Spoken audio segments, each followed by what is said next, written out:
Welcome back, everybody. There's nothing worse than, that little tickle you feel in your throat when you just know you're about to get sick. Well, our guest today says you can actually keep that from ever happening again. It sounds kind of hard to believe. Dr. Raymond Francis joins us live now from Fort Lauderdale, Florida. Hi there, doctor. Hey, how are you? Good, good. I'm so glad we could make this work out. So you have this book that's called Never Be Sick Again, and that sounds amazing, but it's hard to believe.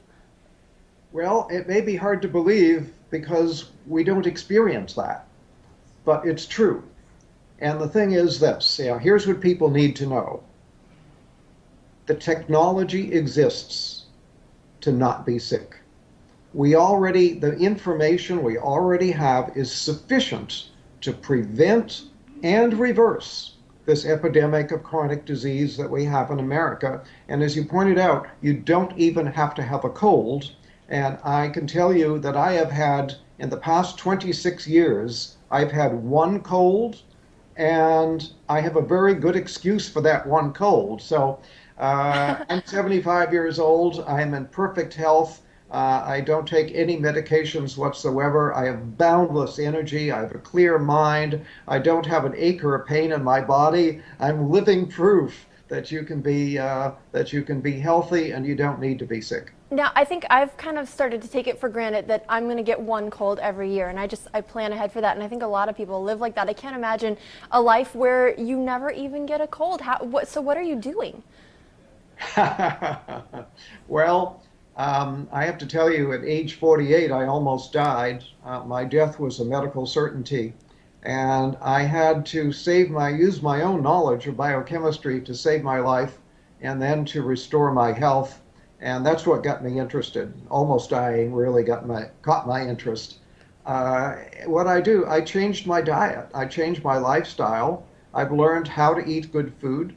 I take very high quality supplements. In fact, I now make my own supplements and sell them, very, very high quality. I get regular exercise. I meditate on a regular basis. So in short, I changed my diet. I change my lifestyle, and I take very high quality supplements, and that's why I'm so healthy. So what are some changes that all of us can take? Because not everyone is able to, make their own supplements in their home. So what are some simple things that we can do right now to keep ourselves from getting sick again? Okay, well, simple things. If you want to do one thing and only one thing, get off of sugar. Sugar is a deadly metabolic poison. And if you look at it from a biochemical standpoint as to what happens to you when you eat sugar, I wish I had a blackboard here right now and I could fill a whole wall with what happens when you eat just 1 teaspoon of sugar. Now, what about the sugar in, say, like fruit or apple juice or something like that? Well, apple juice, no, but fruit. If you eat a piece of fruit, that's okay. Okay. A fruit juice is not okay because you get too much bioavailable sugar and you get a sugar spike in your blood. But when you get a sugar, you can eat 1 teaspoon of sugar. Within 2 hours, your immunity will be reduced by 50%.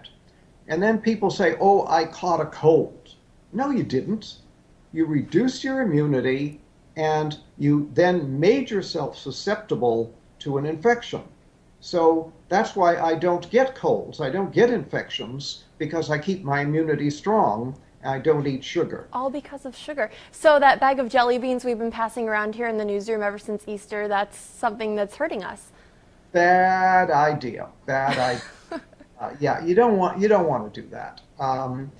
Sugar, as I say, is a deadly metabolic poison. And what I mean by that is that it screws up all of your biochemistry.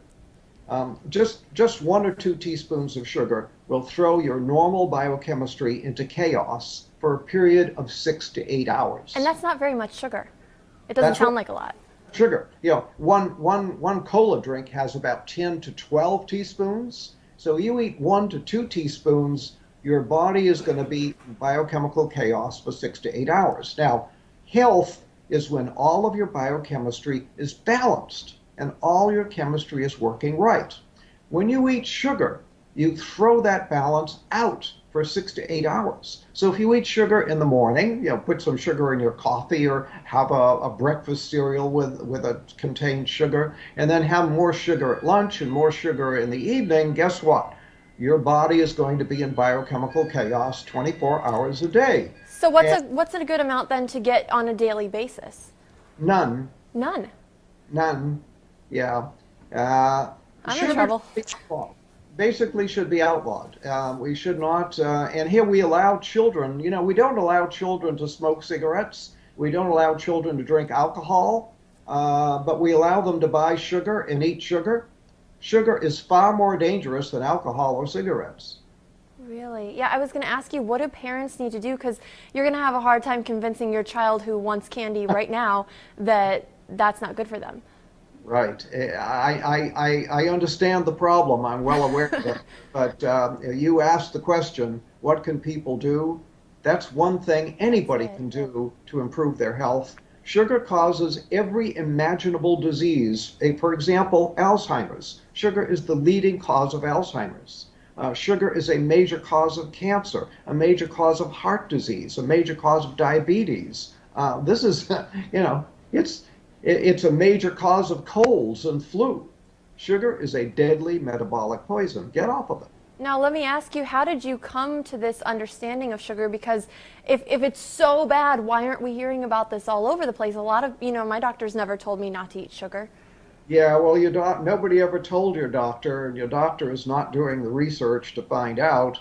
And the sugar industry spends so much money on campaign contributions to members of Congress that sugar is actually subsidized in America.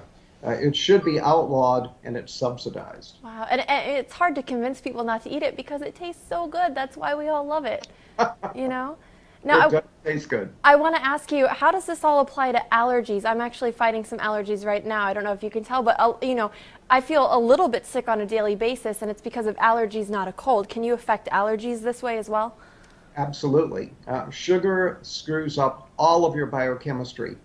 Health is when all of your biochemistry is running smoothly. When you screw it up, you're going to get diseased, and allergies are just one manifestation of disease. So yes, you can even help allergies by getting off of sugar. What are some of the misconceptions you think then that people have about health and about staying healthy? Because a lot of people feel like I'm working out, I'm counting calories, I'm going to be fine. And it sounds like there's more to it than that. There's a lot more to it than that. And that's why I wrote my book, Never Be Sick Again. And really, everybody should read Never Be Sick Again because it tells you all this stuff. And it tells you how to stay well. It tells you how I got sick and how I got well and how you stay well. But basically, it's all comes down to the cells. We're all made of these little little microscopic units of life called cells. And we started life as one cell in our mother. The average person is now somewhere around 75 trillion cells. 75 trillion, that's a lot. But it all comes down to if every cell is working the way it's supposed to, you can't be sick. Gotcha. The only way to be sick is when a large number of cells malfunction. So your job is to keep all your cells functioning properly. Well, how do you do that? Very simple. You give the cells all the nutrition they need on a daily basis, and they have a grocery list of what they need. So give them what they need on a daily basis, and keep them free of toxins that can interfere with the normal function of the cell, and then the cells will function normally, and then you can't be sick. So you see, you can live a disease-free life simply by keeping your cells functioning normally.